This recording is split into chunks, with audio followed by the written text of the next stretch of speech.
Hola, it is I, Alicia. We are going to look into the case of Karlie Guse. I hope I'm saying her last name correctly. This was a viewer request, and we're looking into, she is a young girl. This was October 13th, 2018. She disappeared. So the story goes, I believe there is an episode, there's an episode Dr. Phil did with her father and stepmother, and also her mother. She was living with the father and the stepmother. She said, I'm going to a football game. She's a teenager. She didn't go to a football game. She's 16 years old. She went to either hang out with her boyfriend or to a party. And at this party, she got some stuff that was no bueno. Let's say that. She got a bad party prize. And so she comes home, she calls her mom to pick her up, and her stepmom, she calls stepmom to come pick her up. Stepmom comes to look for her. Stepmom can't find her, but then eventually gets her in the car, brings her home, and has her eat a salad and a power bar or something. I don't know. I guess trying to get her back to normal, shall we say. And the stepmom records a video of her intending to show her the next morning, saying, like, look at what a dum-dum you are. Don't do that again. That's dumb, right? That was the what the stepmom said she was doing that for. It was like not a video, though. There was only audio. So, okay. So, then we have the kid. Karlie's like, stay in the bed with me tonight, so, keep an eye on me. You'll call 911 in case anything happens or something like that, which is odd. But if, you've had some bad, I guess, stuff, can mess with your head. So stepmom agrees. She stays in the bed. Stepmom falls asleep for, she doesn't know how long, a little bit of time, and then she wakes up and the kid's gone. And so they don't know where the kid is. Then it says she calls, the ex-husband calls the ex-wife, the mother of Karlie, and says, hey, the kid's gone. That's what he says. So that sets the mom off. So the mom immediately thinks, oh my gosh, she's dead, gone. Not missing, gone. And she's worried, and so she comes out to help with the search. And there's supposedly 3 witnesses claim that they saw Karlie. One saw her walking on the highway, but she left all her personal items at home. Okay, so I'm going to light this up here. Cleanse this again. So the story of the stepmom has changed, and I think that's why there's some people out here who are kind of like thinking that stepmom and dad did something not good. Not to say that okay, here's what the rumor is. The rumor is that Karlie was, and whatever was laced, and she passed, and that the dad and the stepmom didn't know what to do with it and just disposed of her. That's the rumor. I don't know there's any truth to that. I can't imagine. Why would you want to have like years of speculation floating over your head for that? And then there's the thought is maybe she got abducted, taken into, that word where they take people and use them.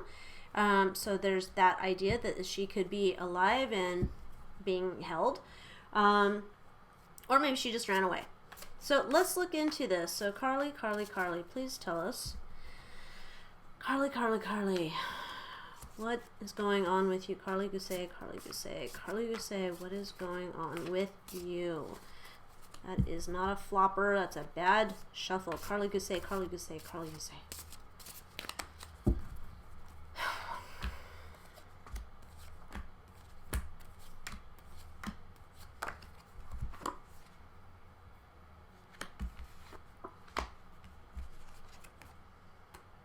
Okay, so the energy behind this was celebration, cooperation, friendship, support, but you can look at them and what are they doing? Okay, so she's alluding to the party.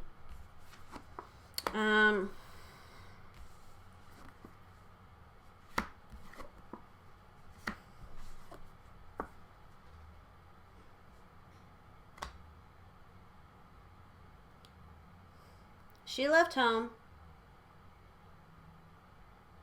She took a ride from someone.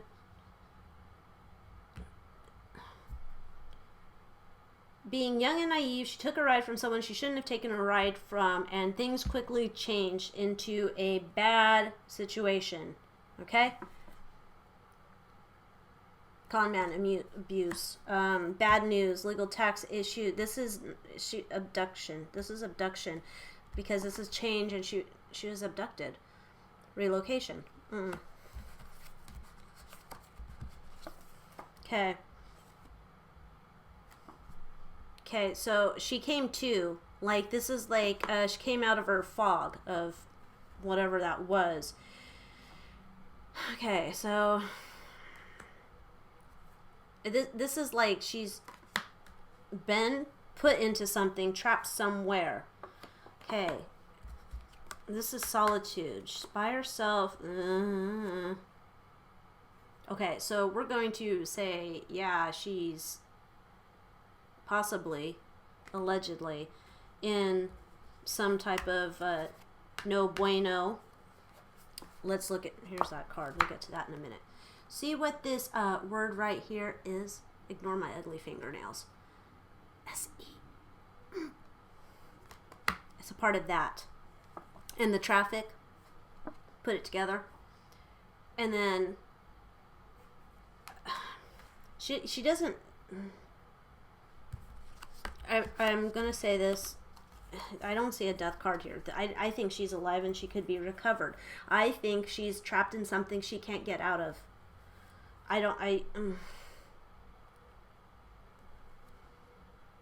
Yeah, so recklessness, corrupt person, con man, there's abuse going on, trickery. This feels like she's with it. This almost feels like, who was that creepy guy? And he took the beautiful blonde girl, like, I don't know, he was a workman at the house or something. And he took her, and she was, like, in plain sight. Like, she was out in town, but she had, like, I don't know, something over her head. This feels like she's with one dude. Like, one dude's in charge of her.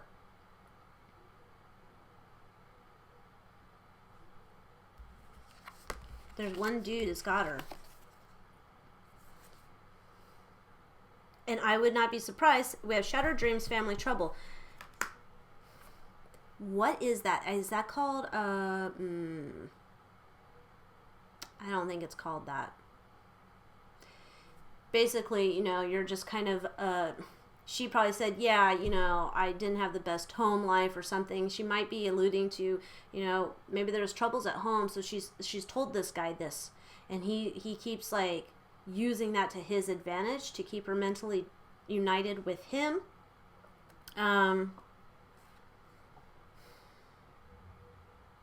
Self-respect, courage, and then lack of energy, false starts. I don't know if she's not trying to get away.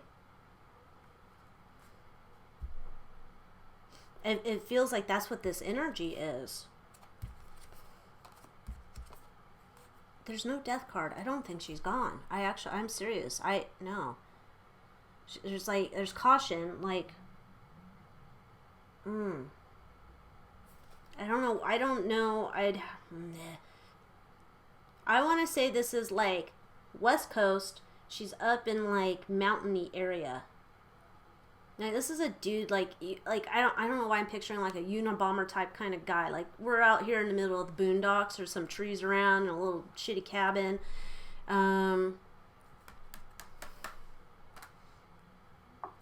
Disappointment, immaturity. She's not...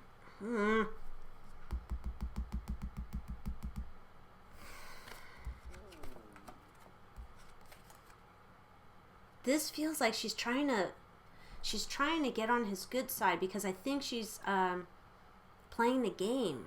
I think she's playing the game, right? This is like, okay, so what? In 2018, she was 16, so now she would be 18. She's well aware she's an adult, although he's probably not treating her as like an adult, right? But I think she's trying to like figure out a way how she can slip away or get away or something. That's what it feels like. It feels like she's trying to get her captor to trust her. She's looking for freedom.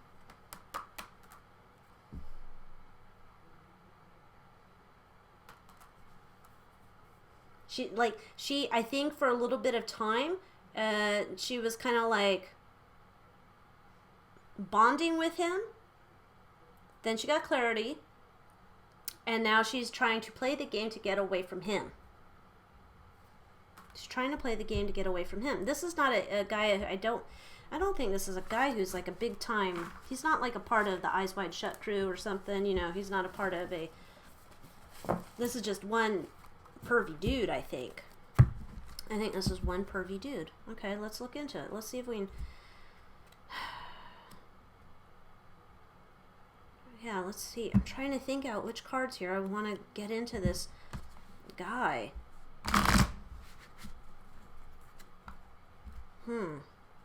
This is not what I expected at all. So, yeah, she's... What's up with this guy? Who has you, Karlie? Who has you, Karlie?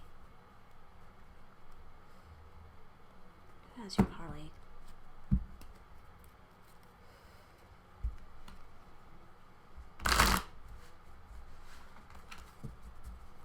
Tell us about this guy, Karlie.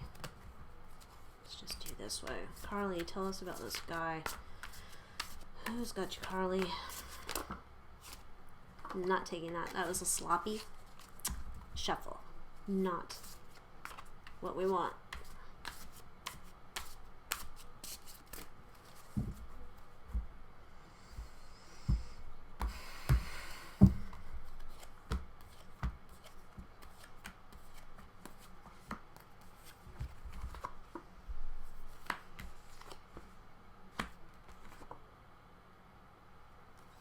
Okay, so in the community, he's just going to show up as like a hardworking person, right?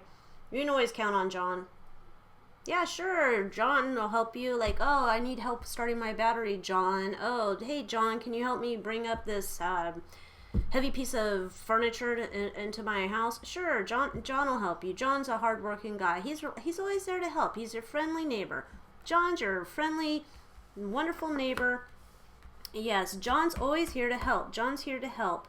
He's always he puts in the hard work, you know, he's not a flashy guy. He's just always there to put in the hard work. He's not living like a hobbit, you know, he's not like, you know how I mentioned I see like this little cabin. It's not like a creepy cabin, like it's like the creepy guy that you never see like as a kid. You're like, oh, that house is like got the creepy guy in there. It's not that. He works hard, he has a decent house. In the community, they're like, oh, he's always here to help. He's always a helper. In the community, he's seen as I'm going to say this is like a God-fearing, church-going guy. He's always at the church picnic. Well, not anymore, but he's probably always on the church Zoom or whatever. He is that guy. He's just like, there's right and wrong, and, you know, there's law and order, and it's black and white, and that's what it is. And then he's got this, like, problem.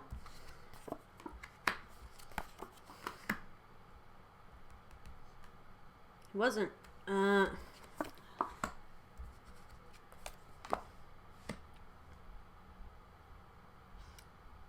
as sick as this sound, by getting a hold of her, he was feeling like he was at a very like depressed point in his life, thinking like, is this all there is? So I don't think that he wasn't living like this happy life. He was just kind of like, meh.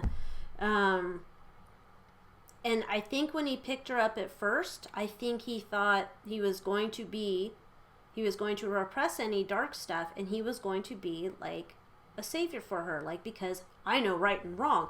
And I think that's how he lured her into this.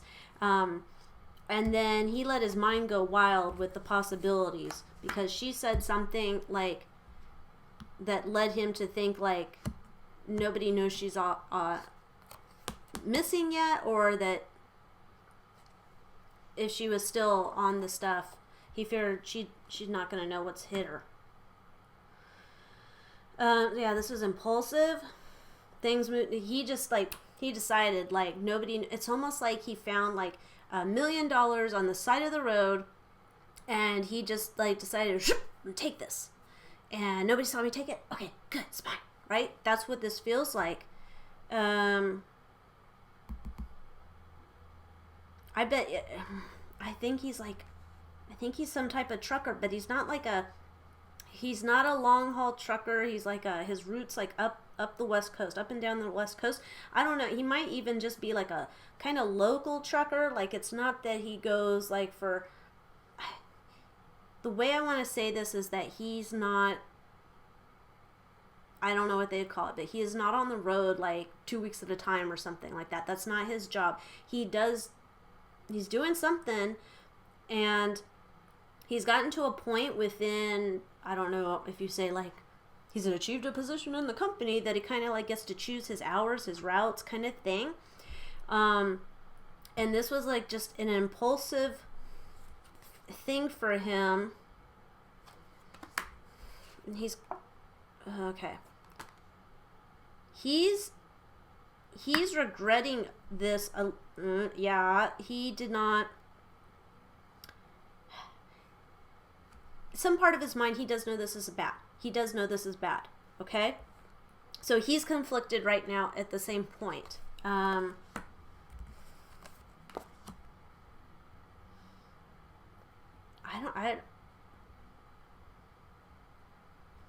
He saw this as like, this is, I don't think that's not a literal death card.